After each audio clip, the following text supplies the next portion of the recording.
It started with three words, not a shout, not a cry, a whisper, the specific kind of whisper that a child produces when she has learned to make herself small and quiet in rooms where adults are busy, when she has been waiting a long time to say something and has finally decided that this is the moment, even if the moment is a gas station parking lot in the rain, and the person she has chosen is a stranger twice her height with a skull on, his jacket and engine oil on his hands, and no particular reason to stop and listen to a 7-year-old girl he has never seen before. Chief pulled on his sleeve. He looked down. Are you real?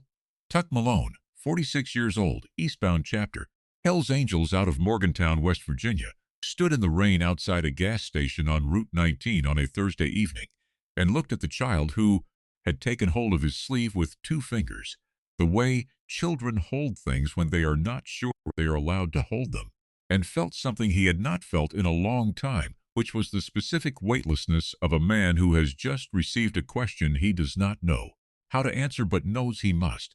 He crouched down. He said, "Yeah, I'm real." She looked at him for a moment, the serious, measuring look of a child calibrating a stranger, and then she said it again, and her voice was so quiet he had to lean forward to hear it, and the rain was coming down all around them, and the gas station lights were orange and blurred in the wet, and three words should not be able to do what these three words did.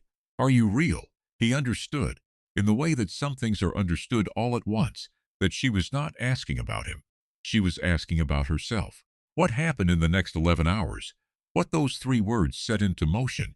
What they brought to the door of a house on Caldwell Street in a town called Laurel Ridge, West Virginia, before the sun came up on a Friday morning, was the kind of thing that people who were there still cannot explain in terms that feel sufficient. You can list the numbers. You can describe the sound. You can tell someone about 250 motorcycles filling every street within 3 blocks of a small white house at 4 in the morning, engines off, men and women standing in the dark in the cold and absolute silence, for a child most of them had never met. You can tell all of that. But the thing underneath it, the reason it happened, the reason 250 people got out of bed in the middle of the night and rode in some cases 3 hours through October cold to stand outside a house, that part is harder. It started with 3 words. Are you real? Not a question.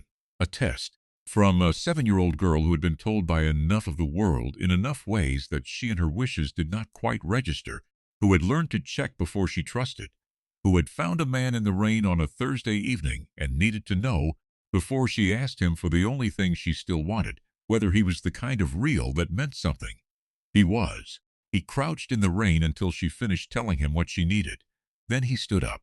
Then he made the call that changed everything. Laurel Ridge, West Virginia, sits at the end of a 2-lane road that comes off Route 19 and climbs for 3 miles through second-growth hardwood before the ridge opens onto a small flat valley where the town arranged itself sometime in the late 19th century around a post office and a church and a general store that is now a Dollar General in the way of these things. The mountains hold it on 3 sides. The 4th side is the road back out. In October, the leaves go red and gold along the ridge, and the air smells of wood smoke and creek water and the particular sweetness of leaves that have reached the end of their season and are letting go. It was the kind of place that asked nothing of you except that you stay. The gas station on Route 19 was 3 miles outside of town, the junction where the 2-lane met the highway, and it was the kind of gas station that existed to serve people who were passing through rather than people who belonged. Truckers, travelers, anyone going somewhere that wasn't here. A fluorescent awning, 2 pumps, a small attached store with a rotating hot dog machine and a cooler of energy drinks, and a wall of snacks organized by no discernible principle. Tuck Malone had pulled in at 5:30 because the tank needed it, and because he had been riding since noon from Morgantown, and his back had an opinion he was no longer able to ignore. He was 46 years old and built in the way of men who have worked with their hands since they were 16 and have the accumulated evidence of that in their shoulders and their wrists and the way they stand, with the particular solidity of someone whose body has been genuinely used. He had the eastbound chapter cut, red and white, the patch on the back that people in 3 states had opinions about, and the skull tattoo that started at his left collarbone and disappeared under the collar, and the face of a man who had been a long way from easy and had arrived somewhere harder and quieter. He had been riding toward his sister's house in Beckley. It was her birthday. He had been meaning to go for 3 months and had finally gotten onto the bike, and he was running late because of the weather and because Route 19 in the rain required more attention than it got credit for, and he was standing at the pump in the orange blur of the gas station lights with his back to the store when the sleeve tug came. He had looked down, he had crouched, he had listened, he had understood. He had not gotten back on the bike. Before we get to what she told him and what it cost her to tell it, if you're new here, subscribe right now and drop your city in the comments. Tell me where you are. I want to see how far this story goes. I read everyone now. Back to Route 19, back to the gas station in the rain. Because this child had a name and she had a life, and she had been carrying something that no 7-year-old should carry alone, I need you to know who she was, and I need you to understand what she asked for before you can understand what he did. Her name was Wren Adagio Solis. She was 7 years old and she was dying. Not in the slow, abstract way that all of us are dying, in the specific, documented, prognosis-given way that a team of doctors at a children's hospital in Charleston had explained to her mother in a conference room in August, with the careful, weighted language of people who have had to deliver this kind of information before and have not found a way to make it lighter. A brain tumor, discovered in July, inoperable, the kind that moved faster than treatment could follow. The doctors had said months. They had said make her comfortable. They had said there may be good days, and there will be harder days. And on both kinds of days she is still herself, and that matters. On good days, Wren was entirely herself. She was 7 years old and small even for 7, with dark eyes that moved quickly and caught things other people missed, and a way of being in a room that was distinct from the way other children occupied rooms. Deliberate, attentive, the specific attentiveness of a child who has learned, from somewhere, that time is not a thing to spend carelessly. She had the kind of face that people described helplessly as old for her years, not in a sad way, not prematurely serious, but genuinely mature in her looking, as if she was seeing something in things that took most people longer to get to. She loved motorcycles. This was the specific and uncomplicated fact about Wren Solis that everyone who knew her knew first, because she led with it. She had loved them since she was 3 years old, when her mother's neighbor had ridden a Sportster into the apartment complex parking lot, and Wren had stood at the window and pressed both palms flat on the glass and said that one in a voice that her mother, Carmen, would describe later as the voice Wren used when she had made a decision. She had asked for motorcycle books. She had drawn them in crayon and colored pencil, and eventually in the precise, careful lines of a child who had looked at her subject long enough to know where its proportions really were. She knew the difference between a Softail and a Sportster and a Road King, and could explain it if you asked, with the specificity of a small scholar who has done her research. She had one wish. She had told Carmen in September on a good day, sitting at the kitchen table with her coloring. She had not approached it dramatically. She had said it the way she said things that mattered. Plainly, looking up from the page, waiting for her mother to be ready. She wanted to see them up close. Not a picture, not a book. Real motorcycles, real riders, the sound and the smell and the presence of them. She wanted to see a biker the way you see something you love, close enough to know it is actually there. Carmen had said, yes, of course, they would find a way. Carmen had then spent 3 weeks trying to find a way. She had called the local VFW post, which had a motorcycle club affiliated with it. She had called the fire department, which had a charity ride in the spring. She had looked online for club contacts and had sent 3 messages that received no replies, possibly because a message from a stranger asking if a motorcycle club would visit a dying child without any established connection or context was the kind of message that looked like something other than what it was. She had called a children's charity that arranged wishes. They were lovely. They were sorry. Their wait list was 4 months, and Wren's prognosis did not suggest 4 months was available. She had not told Wren about the wait list. She had said, "We're working on it." Wren had nodded. She had gone back to her coloring. She had not mentioned it again because she was 7 years old and she understood, without anyone explaining it, that some things were hard to arrange and that the people who loved her were doing their best. But she had not stopped wanting it, and on a Thursday evening in October, on a good day, a genuinely good day, clear eyes and no headache, and the particular alertness that made the good days feel like the world had turned its brightness up, Carmen had driven. them to the gas station on Route 19 to get milk and a magazine Carmen had been wanting, and Wren had seen the motorcycle at the pump. She had gotten out of the car. She had walked to the man filling the tank. She had taken hold of his sleeve with 2 fingers. He listened without interrupting. This was the thing Carmen noticed when she came out of the store and found her daughter standing in the rain beside a Hells Angels road captain, talking. Wren talked when she was explaining something important, in the organized sequential way she had. One thing, then the next thing, then the next, and the man was crouched down to her level with his hands on his knees, and his attention was total. Not the polite attention of an adult waiting for a child to finish so the adult could respond. The real kind, the kind that children can always detect, and that is so rare that when they find it, they lean into it without knowing they're doing it. Carmen stood at the store entrance with the milk in her hand and did not interrupt. When finished, the man said something she couldn't hear. Wren nodded. The man stood up. He turned and saw Carmen and walked toward her with the unhurried directness of a man who has made a decision and is now executing it. He said, "Your daughter told me about her wish." Carmen looked at Wren. Wren looked at the motorcycle. "She did?" Carmen said. "She did," he said. He held out his hand. "Tuck Malone, eastbound chapter, Morgantown." She shook it. "Carmen Solis, I'd like to make some calls," he said. "Tonight, if that's all right with you. I can't promise anything yet, but I'd like to try." Carmen looked at him. The cut, the patches, the skull tattoo, the rain on his shoulders. She thought about 3 weeks of phone calls that had gone nowhere. She thought about 4 months and a wait list. She said, "Can I ask why?" He looked at Wren, who was still looking at the motorcycle. He said, "Because she asked me if I was real." Carmen looked at her daughter. She looked at him. "Her number," she said. She gave it to him.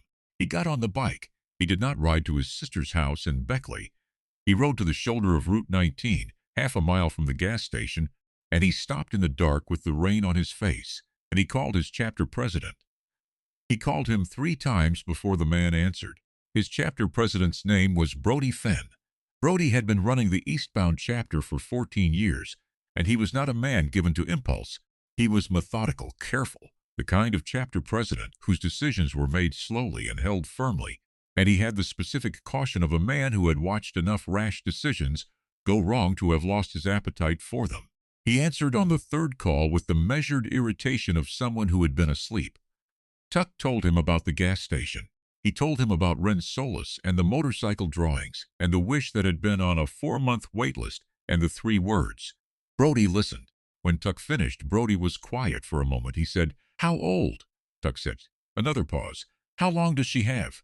Tuck looked at the rain on the highway. "Her mother said months," he said, "on the outside."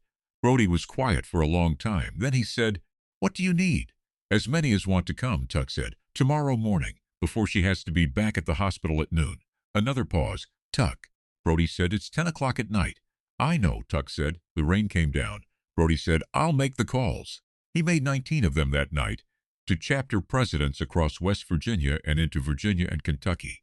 He did not make long calls. He described what Tuck had described to him. 7 years old, brain tumor, loves motorcycles. 3 words in the rain, and he asked if anyone could ride to Laurel Ridge by sunrise. Each call took less than 4 minutes. Not one of them said no. The calls went from those 19 to the people those 19 knew, through the channels that these travel when the reason is clear and undeniable.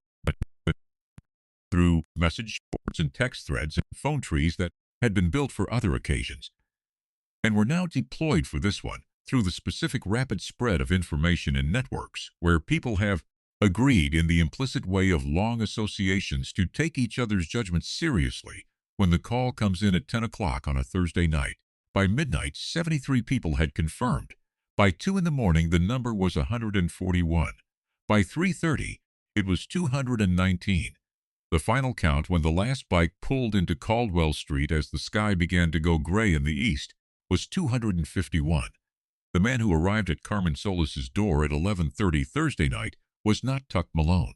It was a man named Gerald Fitch, who was 63 years old and had been with the chapter longer than anyone except Brody, and who drove a truck rather than a bike, now because of a knee that had made its position on long rides clear 3 years ago, and who had driven that truck from Morgantown at 90 miles an hour with a cargo that he and Tuck had assembled at the chapter hall between 9 and 11 o'clock, 250 small lapel pins in the shape of a motorcycle, ordered from an online vendor that did rush production for exactly these situations, shipped same day at significant expense to the chapter's discretionary fund, which Brody had authorized without discussion.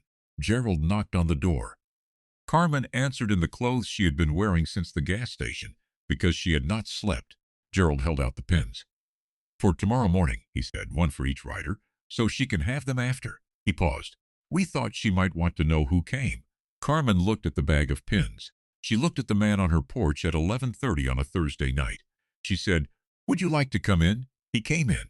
He sat at the kitchen table and Carmen made tea, and they talked quietly for an hour about Wren, about the motorcycle drawings, about the way she had pressed her palms on the glass at 3 years old, about the books and the careful lines, and the way she explained the difference between a Softail and a Sportster if you asked her. Gerald listened the way Tuck had listened, with the real kind of attention, and when Carmen finished, he said, "Brody wants you to know, whatever she needs tomorrow, whatever would make it right for her, you tell Tuck and we'll make it happen." Carmen said, "She wants to sit on one." Gerald said, "She'll sit on as many as she wants." Carmen looked at the bag of pins on the table. "Why are you doing this?" she said. Gerald thought about it. "Because she asked if he was real," he said, "and the answer to that question should always be yes. She was asleep when it happened. Wren did not know they were coming. Carmen had not told her, had decided, with the instinct of a mother who knows her child, that telling her before it was certain would be its own kind of cruelty, and that the right moment to tell her was when the certainty was outside the window. At 4:40 in the morning, Carmen heard the first engine. She had been awake for 19 hours. She was sitting in the kitchen with her tea gone cold, and her hands around the mug because the mug was warm, and warmth was what she had. And she heard the first engine, and she went to the front window. She saw the single headlight at the end of Caldwell Street, moving slow, then another behind it. Then the street filled up, 251 motorcycles, moving in the particular careful formation of people who understand that 4:30 in the morning in a residential neighborhood requires a specific kind of presence, not silent, because silence would be absence, and this was the opposite of absence, but quiet. The engines as low as they could be held while still moving, the sound arriving not as noise but as announcement, as the rumble of something coming that had always been coming, that had been coming since a small hand reached for a sleeve in a gas station parking lot on a Thursday evening. Engines off, one by one, down the whole length of the street, and then the silence.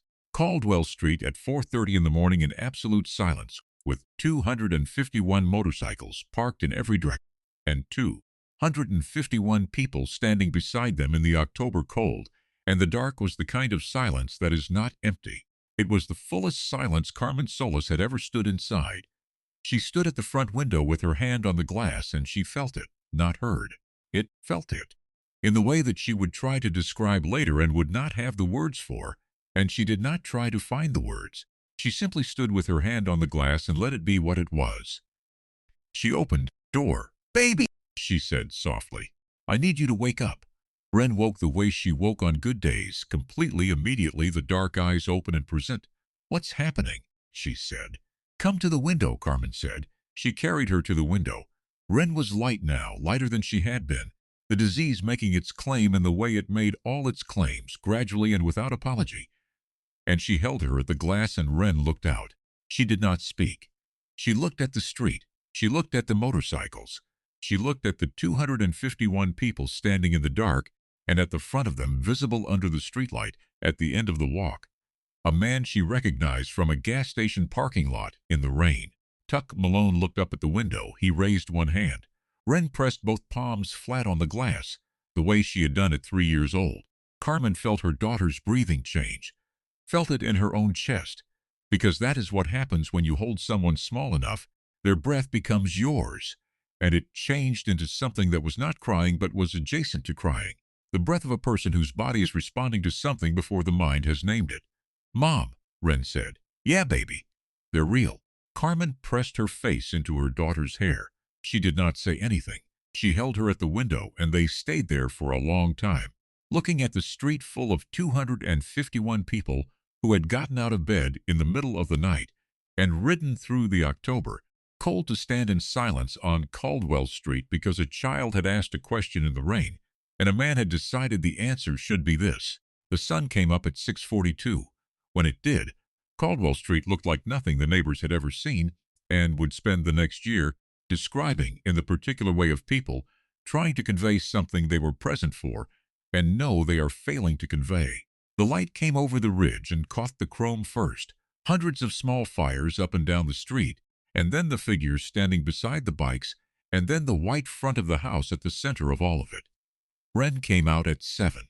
She was wearing her coat, pink, her favorite, the one Carmen had bought the previous spring, and which was now slightly large because of the weight she had lost, and her hair was down, and she had the bag of 251 pins in her hands, one for each rider, because Gerald Fitch had explained them to her the night before, and she had immediately understood their purpose and taken charge of them with the organized precision of a child who has been given a meaningful responsibility.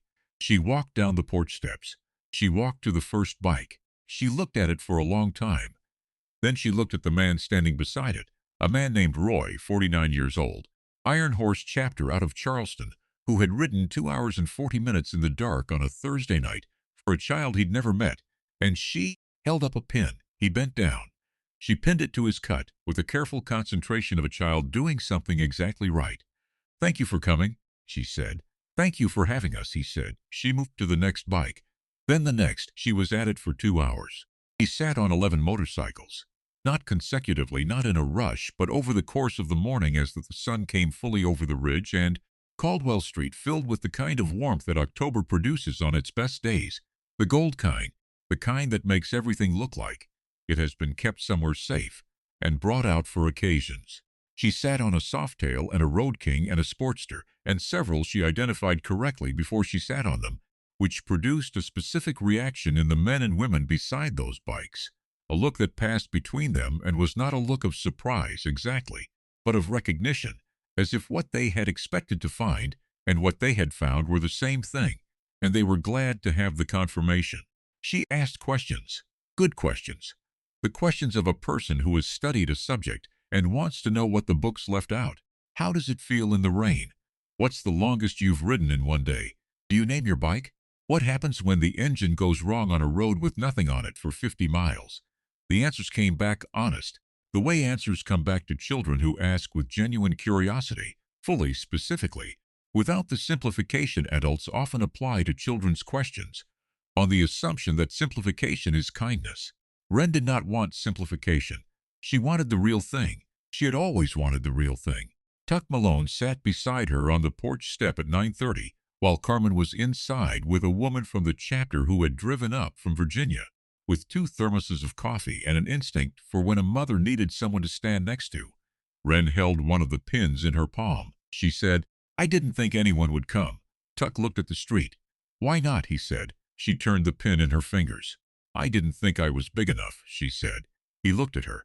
He thought about the gas station parking lot in the rain, and the sleeve pulled with 2 fingers, and the question she had asked him twice before she asked him for anything else. He thought about what it meant that her first question had been about him, whether he was real, when every version of that question was actually about herself. "You're exactly big enough," he said. "You always were." She looked at the pin. She turned it over once more. She pinned it to his cut. "For the chapter," she said. "So they know I came too. Wren Adagio Solis died on a Wednesday in December."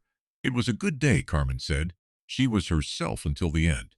She was present and attentive, and she looked at things with the dark eyes that saw more than they were supposed to see, and she was not afraid, which Carmen would spend a long time thinking about, the specific quality of her daughter's courage, which was not the absence of understanding, but the presence of something that had more room in it than fear. On the wall of her room was a photograph. Caldwell Street at sunrise. The chrome in the early light. 251 people and 251 motorcycles and a child in a pink coat standing at the center of all of it with a bag of pins in her hands and the precise, organized expression of someone who has been given a meaningful responsibility and is taking it seriously. Beside it, on a small shelf, 251 pins. Not quite 251, 250. One was on Tuck Malone's cut. Carmen called him the following Thursday. She did not have to explain who she was. He had been waiting for the call with the specific quality of waiting that is not hope and is not dread, but is simply the readiness of a person who knows what is coming and has decided that readiness is the only decent response, she told him. He said, I'm glad she had the morning. Carmen said, she asked me the night after. She asked me if it was real. I said yes. She said, then it will always be real, even later. Tuck held the phone. He looked at the pin on his cut. He said, she was right. Carmen said, I know, she said. She wanted you to know something. She told me the week after. She said to tell you you were the right kind of real. There is a morning in October that 251 people carry with them now. They carry it differently. Some in the specific memory of a child pinning a motorcycle lapel pin to their cut with the careful concentration of a small scholar. Some in the less specific but no less complete sense of having been part of something that will not reduce. They carry it the way the right things get carried, quietly and without making it into more than it was, because what it was is already enough. Renadaja Solis wanted to know if the world was real. She spent 7 years looking at it with eyes that saw more than they were supposed to see. On a Friday morning in October, she got her answer. And the answer was 251 engines going quiet on a street called Caldwell, and chrome in the sunrise, and a man crouching down to her level in a gas station parking lot in the rain. The answer was yes. It was always yes.